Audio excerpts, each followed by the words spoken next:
اس کے معنی مفہوم سے مطابقت رکھنے والی، اس کے متن سے مطابقت رکھنے والی دوسری حدیث کو اگر ہم دیکھتے ہیں تو وہ حدیث کا صحیح معنی مفہوم ہمیں سمجھ میں آتا ہے. اور یقین ایسا ہوتا ہے کہ جس طرح قرآن مجید میں ایک آیت میں بات مجمل ہوتی ہے، کسی دوسری آیت میں بات مفصل ہوتی ہے. جو بات یہاں تھوڑی سمجھ میں آتی ہے دوسری آیت میں بات پوری سمجھ میں آ جاتی ہے. اسی طرح احادیث میں بھی ایسا ہوتا ہے کہ آپ صلی اللہ علیہ وسلم کسی حدیث میں بات مختصر سمجھاتے ہیں، مجمل سمجھاتے ہیں، کنسائز سمجھاتے ہیں، دوسری اس میں ایلابریٹ کر کے مفصل تفصیلاً اسی بات کو سمجھاتے ہیں. اسی لیے مبارک کہتا ہوں جو لوگ احادیث کتابوں کا مطالعہ کرتے ہیں کبھی بھی اس کو گارڈن اور باغ کی طرح نہ چگیں. گارڈن اور باغ کی طرح اس میں چگنا نہیں چاہیے، چرنا نہیں چاہیے اس کو. اس کے اندر بھی یہ اصول اپنائیں کہ ایک کتاب پوری پکڑ لیں. حدیث کی کتابوں میں جو کتاب ہوتی ہے نا، کتاب النکاح، کتاب الصلاۃ ہے نا، کتاب الوحی، ایک کتاب پکڑ لیں پوری پڑھیں. قرآن میں اور حدیث کی کتابوں کے پڑھنے میں کیا فرق ہے؟ قرآن بھی گارڈن نہیں ہے، باغ نہیں ہے، اس کو بھی کبھی ادھر کی آیت کبھی ادھر کی آیت نہیں پڑھنا چاہیے. اس سے جو علم آئے گا تھوڑا آئے گا اور جو کچھ آئے گا وہ کنفیوژن والا آئے گا. آپ حیرت کریں گے کئی ایسے لوگوں سے ہماری ملاقات ہوتی ہے، بڑی جان بھی جلتی ہے، تکلیف بھی ہوتی ہے. کئی سال ان کو قرآن حدیث سے جڑ گئے، کئی سال گزر جاتے ہیں، 10 15 سال کے بعد بولتے ہیں حدیث سناتے ہیں ڈائریکٹلی، بولتے ہیں اللہ نے قرآن میں ایسا فرمایا. کیوں ہو رہا ہے ایسا؟ کیونکہ دین کو ہنسی کھیل میں لے لیے. کیا قرآن میں اور کیا حدیث میں ہے، اگر یہ فرق نہیں کر سکتے تو منہ کھولنے کی بھی ہمت نہیں کرنا چاہیے. کیونکہ اسلام کسی کے گھر کا بنایا ہوا نہیں ہے. اسلام ہے تو اسلام کو اس کے حساب سے رکھنا چاہیے، اس کے حساب سے ہم کو رہنا چاہیے. جو قرآن ہے وہ قرآن ہے، جو حدیث ہے وہ حدیث ہے، دونوں کو ایک جیسا نہیں ملا سکتے. کئی لوگوں نے قرآن کی آیتوں کو حدیث میں جوڑ دیا. کیوں ہوا ایسا؟ برابر سے مطالعہ نہیں کرتے. جیسا جان لگانا چاہیے اس میں جان نہیں لگاتے. اس لیے قرآن کو کیسے پڑھا جائے؟ سورہ فاتحہ سے پڑھنا شروع کرنا اور سورہ ناس پر ختم کرنا، بیچ میں سے کبھی نہیں پڑھنا. پورا قرآن پڑھنے کا یہی طریقہ ہے. حدیث کو ہم ایسا نہیں کر سکتے. حدیث کتابوں کو ہم جلد اول کی کتاب الوحی سے جو پڑھنا شروع کیا تو جلد سوم کی یا جو بھی آخری جلد ہے اس کی آخری کتاب تک، ایسا نہیں کرنا. کچھ نہیں کر سکیں گے. اگر کسی حدیث کتاب کو اس ترتیب سے کیا تو کچھ نہیں کر سکیں گے، بات کہیں پوری مکمل نہیں ہوگی. بلکہ حدیث کی کتابوں کو ایک ایک چیپٹر وائز پکڑنا چاہیے. چیپٹر اور اس کا اندر سیکشن. یہ جو انگریزی کے جو ورڈ استعمال کر رہا ہوں یہ بہت اچھے سے سمجھ میں آ جائیں گے.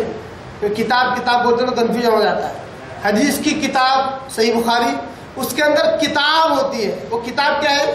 جیسے کتاب النکاح، کتاب الصلاۃ ہے نا، کتاب الوضو. یہ جو ہے نا چیپٹرس ہیں.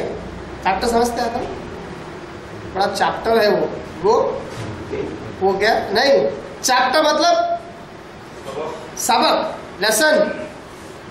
چیپٹر مطلب حدیث کتاب اس کو کتاب بولتے ہیں. اس کے اندر جو سیکشن جو آتا ہے نا، section number 1، section A, section B, یہ ہوتے ہیں ان کے ابواب. کیا ہوتی ہے؟ ابواب. چیپٹر اور سیکشن ایسا بھی یاد رکھیں گے تو بھی بات اچھے سے سمجھ میں آئے گی. ورنہ بار بار کتاب کہوں گا تو کنفیوژن کریٹ ہو سکتا ہے. تو حدیث کتابوں کو کوئی بھی ایک چیپٹر پکڑنے کا، پورا چیپٹر پڑھنے کا. اور اس میں ہوتا ہے کہ ایک حدیث پڑھتے ہیں تھوڑا سمجھ میں آتی ہے، کیوں سمجھ میں نہیں آ رہی، اب 10 بار پڑھو اتنا سمجھ میں آئے گی کیونکہ اس میں باتیں اتنی ہے. آگے بڑھنے کا 2-4 حدیث ہونے کے بعد دوسری ایک اور حدیث آئے گی جو اس حدیث کو اور ایلابریٹ کر کے اور تفصیل سے وہ حدیث سمجھاتی ہے.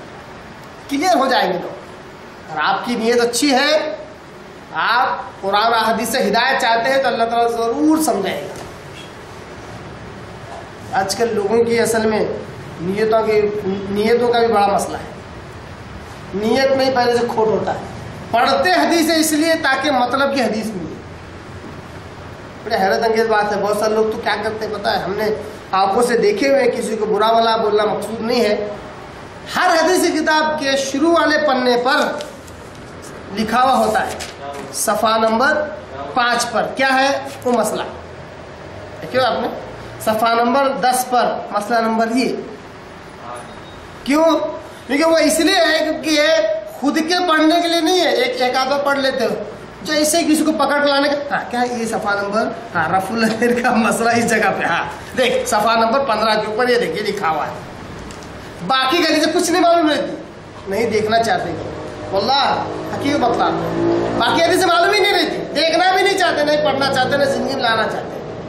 اس لیے بارہا میں اپنے دوست احباب سے خیر خواہی کی طرف پر یہی کہتا ہوں کہ آپ کو اگر حدیث کتابیں پڑھنے کا اتنا ہی شوق ہے نا تو جلد اول مت پڑھو، جلد سوم پڑھو. جلد سوم سے آپ کی ذہن سازی صحیح ہوگی، آپ کو علم صحیح ملے گا، رہبری صحیح ملے گی. جیسے جلد اول پڑھتے تو کتاب صلاۃ ہی پڑھ جاتے، کتاب صلاۃ پڑھتے ہی انجن چالو ہو جاتا، انجن چالو ہوتے ہی اس کو پکڑو اس کو پکڑو، دیکھ ہے نا مانتا کہ نہیں مانتا ہے نا، پڑھتا کہ نہیں پڑھتا، یہی نماز صحیح ہے باقی سب نمازیں غلط، سارا مسئلہ گڑبڑ ہو جاتا. یہی وجہ ہے کہ میں بھی چاہتا الحمدللہ کی توفیق سے تو اس کی جلد اول سے ہم شروع کر سکتے تھے، وہ جلد اول سے شروع کرتے ہیں پھر وہی مسائل شروع ہو جاتے. اسے الحمدللہ ہر کتاب کے ہر مسئلہ الحمدللہ صحیح ہے، مگر صحیح چیز کو صحیح طور پر پیش کرنے کا ڈھنگ بھی آنا چاہیے. آپ کو معلوم ہوگا کہ بڑی پیاری حدیث مجھے یاد آتی ہے، ایک صحابی رسول کا انتقال ہو رہا ہے، مر کے بستر پر ہے، وہ بار بار چہرہ پلٹا رہے، بار بار چہرہ پلٹا رہے، افسوس ہے. پوچھا گیا کہ کس بات پر افسوس ہے؟ کہا کہ ایسا لگتا ہے کہ میرا وقت آ چکا ہے، زیادہ دن نہیں رہوں گا، مگر اللہ